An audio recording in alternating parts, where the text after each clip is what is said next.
আল্লাহ ফেরেশতাদেরকে হুকুম দিবে, কাফিনু ক্বাবলা আন ইউকাফিনু।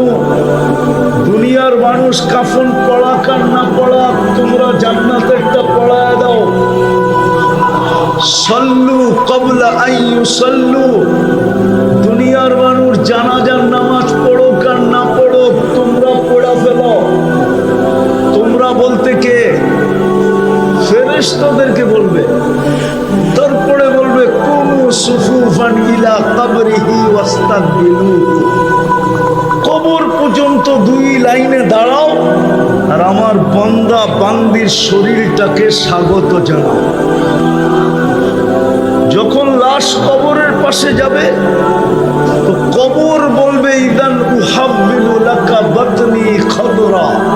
আমি লিখি নাই, জালালউদ্দিন সুয়ুতী রহমতুল্লাহ আলাইহি লেখছেন। কবর সেলুট দিয়া বলবে তোমাকে রাখতে দেরি, আমার পেট সবুজ শ্যামল হইতে দেরি হবে না। ওটা কি আল্লাহর রাসূল বলছে রাউদাতুম মিন রিয়াদিল জান্নাহ, তোমার কবরটা জান্নাতের বাগান হইতে দেরি হবে না।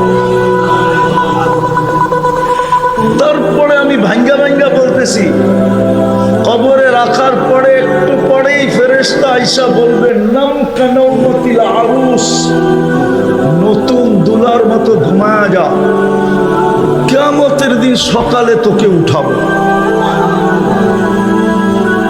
তো কিয়ামতের সকালে ফেরেশতা উঠাবে তো চোখ ডলতে ডলতে উঠবে।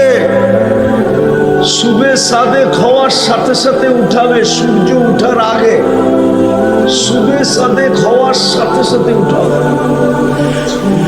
আর চোখ ডলতে ডলতে উঠবে। আর ফেরেশতাকে জিজ্ঞাসা করবে কাঁচা ঘুমের থেকে কেন উঠাইলা? তো ফেরেশতা হাসবে আর বলবে কাঁচা 30,000 বছর ঘুমাইলা, তারপরও কাঁচা, এটা পাকবে কবে? কিয়ামতের মাঠ কায়েম হয়ে গেছে তো 30,000 সুনা খিদা জায়গা উঠবে।